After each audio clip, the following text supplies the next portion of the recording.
Hi friends, welcome to the Civils. So I hope every one of you is doing good. In the last previous videos, we discussed about Attorney General and CAG. Today we'll discuss about Advocate General, right?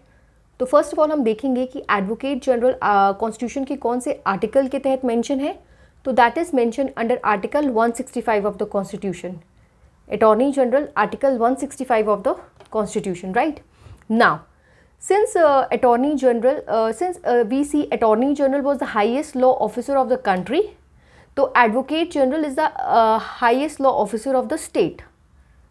ठीक है, हम एक comparative analysis करते रहेंगे attorney general का और advocate general का. Attorney general was mention article 76, advocate general article 165.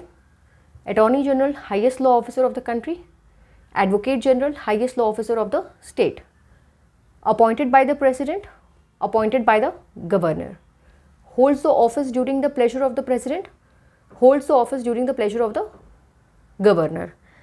Qualification: citizen of India, qualified to be a judge of Supreme Court. Now here qualified to be a judge of High Court, ठीक है, or have an experience of or have been an advocate in any of the High Court for at least maximum period of 10 years to be an advocate general, right?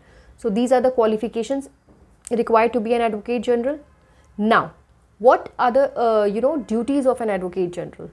Since advocate general is the highest law officer of the state, now he has a responsibility to give legal advices on any matters regarding the state, as referred to him by the governor.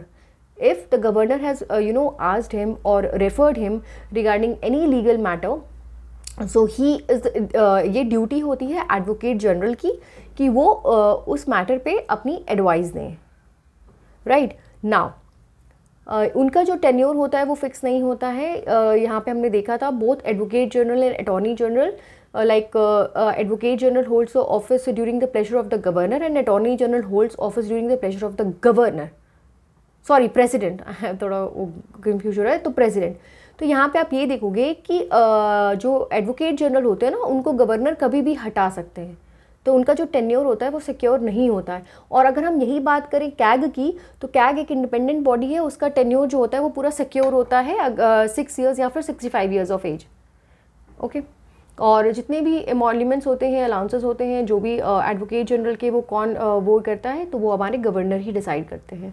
तो in short अगर हम बात करें advocate general की और attorney general की, तो ये सेम बॉडीज़ हैं, सेम इनकी ड्यूटीज़ हैं, बट एक की सेंट्रल लेवल पे है और एक की स्टेट लेवल पे है. तो अगर सेंट्रल लेवल पे है तो प्रेसिडेंट वहाँ पे पूरी मतलब रिस्पॉन्सिबिलिटी हो जाती है वहाँ पे, और अगर स्टेट लेवल पे है तो वही सारी रिस्पॉन्सिबिलिटीज़ किसके, गवर्नर के पे हो जाती हैं. तो मोटा मोटी यही था आपका एडवोकेट जनरल के बारे में. आप याद रखना article 165, appointed by the governor, holds office during the pleasure of the governor. Qualification के लिए इंडियन सिटीजन होना चाहिए या फिर उनको एज अ क्वालिफाइड होना चाहिए टू बी अ जज ऑफ हाई कोर्ट, या फिर मैक्सिमम 10 साल तक किसी हाई कोर्ट के एडवोकेट रहे हों. ठीक है, वो उनकी ड्यूटीज़ यही होती है कि वो अपनी जो भी लीगल मैटर्स होते हैं, अगर स्टेट के, अगर गवर्नर ने उनसे कुछ मांगा है, कुछ बोला है, तो उस चीज़ पे उनको पूरी एडवाइस देनी होती है.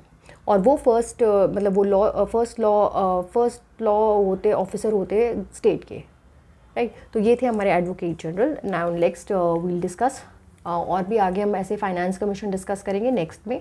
सो दैट्स इट. टिल देन बस पढ़ते रहिए, मुस्कुराते रहिए, खुश रहिए, और हमारे चैनल द सिविल्स को लाइक करिए, शेयर करिए, कमेंट करिए, सब्सक्राइब करिए. If you like this video, don't forget to give it a thumbs up and join a Telegram channel. That's it.